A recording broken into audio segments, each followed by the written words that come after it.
They warned me about that hotel. Not with obvious signs, just little comments in reviews. Strange energy. Don't take room 313. You'll feel watched. I laughed. I always laugh at that stuff. Practical, stubborn, call it whatever you like. I needed a cheap room for the night, and the Maplewood Inn was the only place with a vacancy at midnight. The clerk behind the desk was older than his name tag suggested, as if the badge had been glued there for decades. He handed me the key without looking up, then paused like he'd remembered something halfway through a thought. "You're in 313, he said. His voice was small, and he didn't meet my eyes. "It's fine. Just don't keep the mirror on." I smiled, the tired sort of smile you give to someone about to be ridiculous. "Don't keep the mirror on? What, like unplug it?" He swallowed. "Just don't stare." The room was exactly the kind of place you expect when you scrape the bottom of the late-night budget barrel. Floral wallpaper with water stains, a lamp that hummed, a radiator that clanked like an old clock.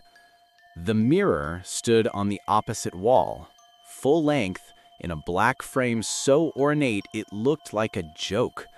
A hairline crack ran from the top corner to the center, like a scar. I unpacked, showered, and laid down thinking I had read for a while. The clock said 2:13 a.m. when the tapping started. Soft, patient taps, like someone tapping their fingernails on glass. I sat up and listened. The lamp made the room thinner somehow. Shadows pooled at the corners. I blamed the tapping on pipes, a loose vent, or the building settling.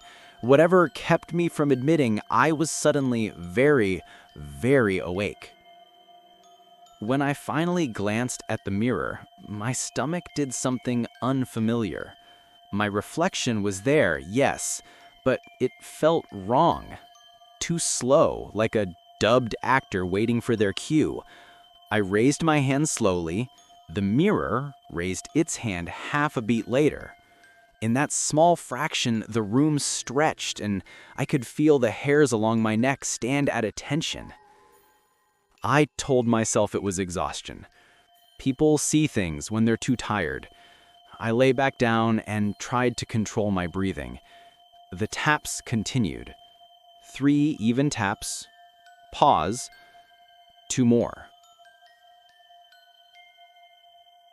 Then, my reflection blinked. Not me. Not my eyelids. The person in the mirror blinked on their own rhythm. Slow and deliberate, as if sampling the air inside that glass.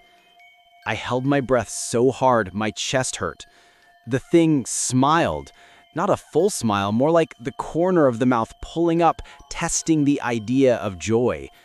It was a tiny motion, but it made the rest of the room feel icy. I moved toward the mirror because I am an idiot, and because sometimes curiosity is stronger than survival instinct.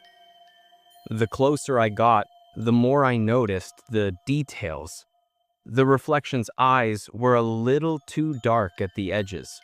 The smile wasn't quite mine. When I stopped right in front of the glass, the air seemed to push back. A pressure against my shoulders, like someone exhaling from the other side. I whispered, "Who are you?" And my voice sounded small in the heavy room. The reflection pressed its palm to the inside of the glass, exactly where my hand cupped the outside. The tapping turned to a soft scrape, like fingernails dragging downward. The hairline crack spidered another inch, and a cold draft kissed my knuckles. I tried to pull away. My feet wouldn't cooperate. There are moments where your body refuses to heed reasonable commands. The mind knows you should run, and you stay because the something else has already decided.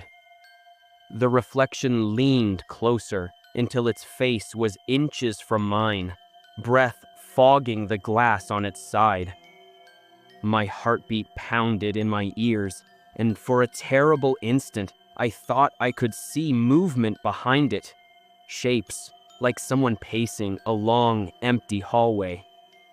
The mirror's mouth moved. No sound came through the glass, but I understood the shape of the words it mouthed. Stay. I stumbled backward, nearly tripping over the bedside chair. The lamp flickered and died. In the dark, those 3 taps sounded like a countdown. Then silence. The radiator made one long sigh, and then nothing at all. I didn't sleep. I sat in the hallway wrapped in my jacket, the corridor light buzzing, and watched 313's door like it was a wound that would bleed anything at any moment. The clerk found me at dawn with a thermos and an expression that said he'd been up long enough to confirm the worst. "Did you look?" he asked without preamble. I nodded. I told him everything. He didn't look surprised. "People keep mirrors to remember," he said quietly. "But some rooms keep their own reflection. They remember you back." Before I left, he handed me a small shard of glass he said was on the floor by the wall. It was thin and pointed, and when I looked into it, my face was there. Smaller, a little pale, not quite aligned. In that tiny shard, the corner of my mouth twitched into the same tiny smile it had in the mirror. I drove away. I told myself I'd never go back. I still pass hotels and motels and think twice about the room numbers. Do I believe in ghosts? I don't know if that word fits, but I know what it feels like to be looked at by something that learns you and decides to keep you. And that knowledge sits heavier than any superstition. If you stayed in a room like that, would you sleep with the light on? Would you cover every reflective surface? Tell me in the comments, and if you want more true feeling, slowly building paranormal stories, hit subscribe and turn on notifications. More are coming.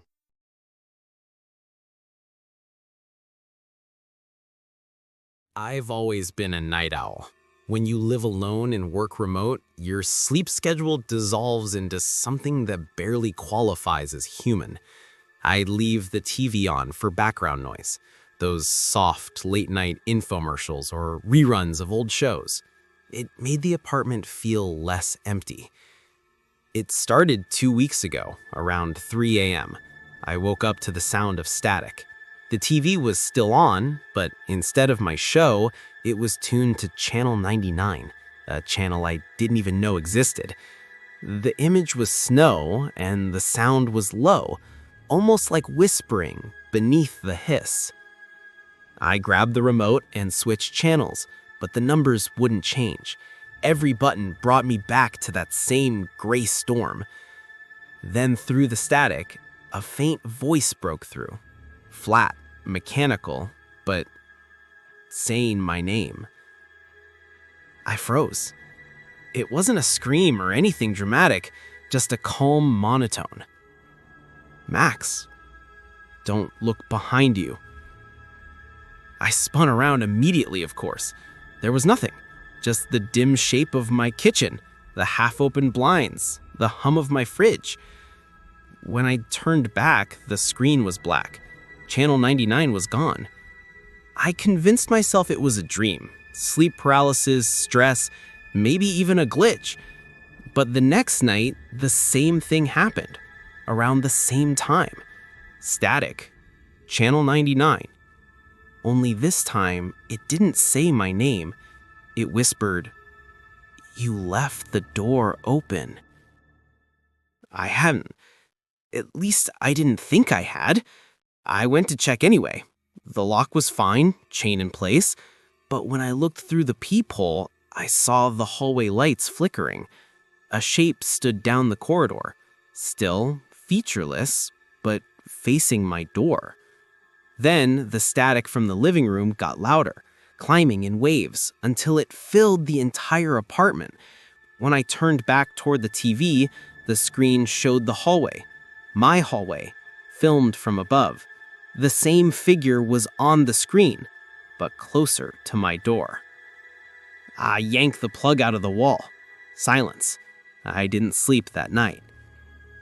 For the next few days, I avoided turning on the TV at all, but the static had a way of finding me. It began coming through my phone when I scrolled too long at night, or faintly from my computer speakers when nothing was playing. A faint hiss, always followed by a half-second whisper that I could almost make out if I listened too long. Last night, I decided to record it. If I could prove it was real, I'd feel less insane. I set up my phone, turned the TV back on, and waited. 2:56 a.m., nothing. 3:02 a.m., static. The white noise thickened, and through it came faint images, like silhouettes moving behind fogged glass. I leaned closer. One of the figures stepped closer to the camera, and I realized it was my living room. I could see my couch, my table, even the cup I'd left on the floor. Then it stepped in the frame. A person, or something shaped like one. But the face, it wasn't right. The features kept shifting, melting in and out, like poor reception. It looked directly into the camera, directly at me. Then it raised its hand, finger pointing toward the left edge of the screen. That's when I realized what it was pointing at. Me, reflected faintly in the dark TV glass. There was a second reflection standing behind mine, taller, darker. I didn't turn around this time. I threw the remote across the room and the TV went black again. The footage on my phone? Completely normal. Just me sitting in front of a blank screen. No static, no voices.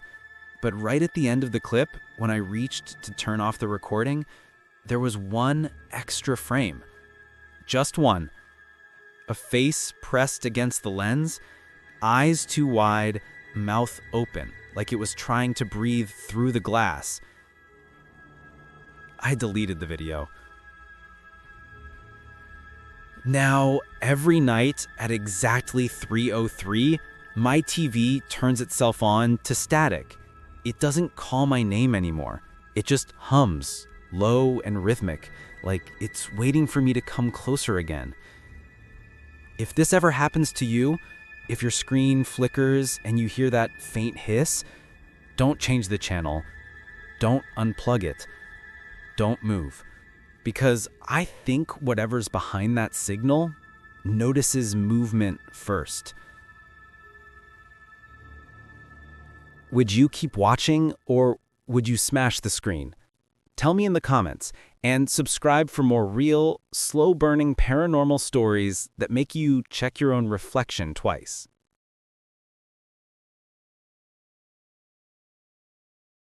I grew up in a small town surrounded by endless woods.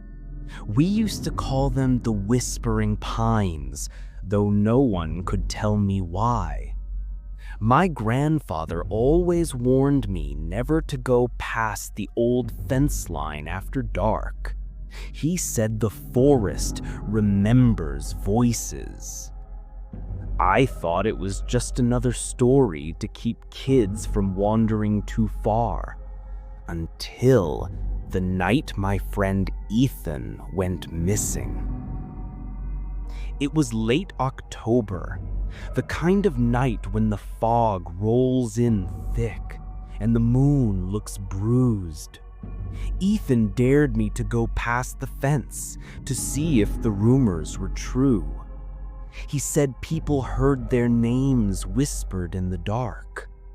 I laughed it off, grabbed a flashlight, and followed him in. At first, everything was normal.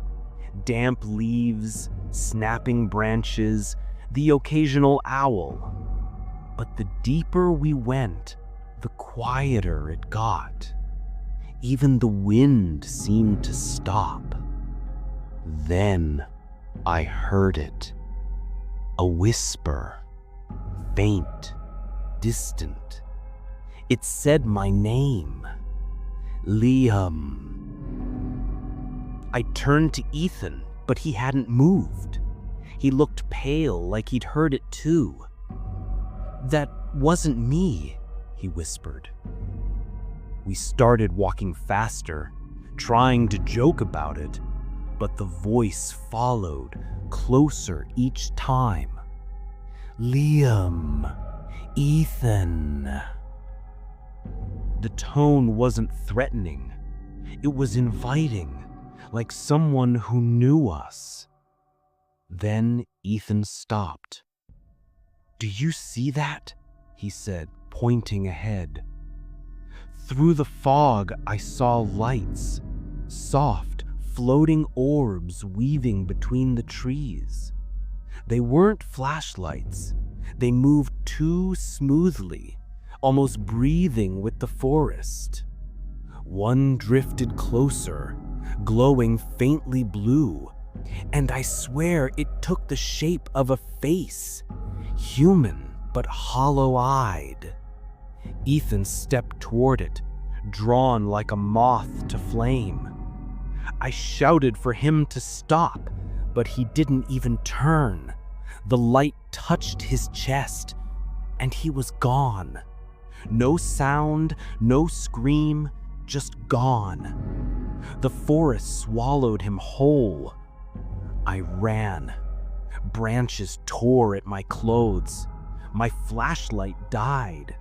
The whispers grew louder, hundreds of them now, all saying my name. Some calm, some angry, some sounding exactly like me.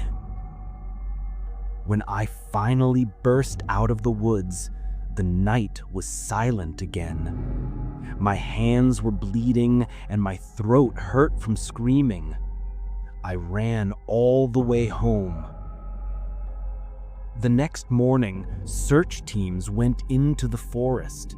They found no trace of Ethan, no footprints, no torn fabric, nothing.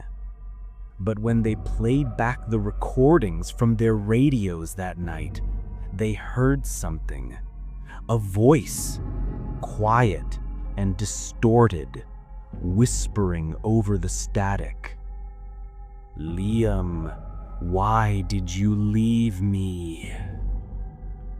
I haven't gone near those woods since, but sometimes when the wind blows through the pines at night, I can still hear my name.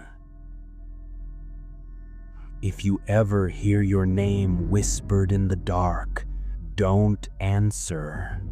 Some forests remember every voice that enters, but only let one leave.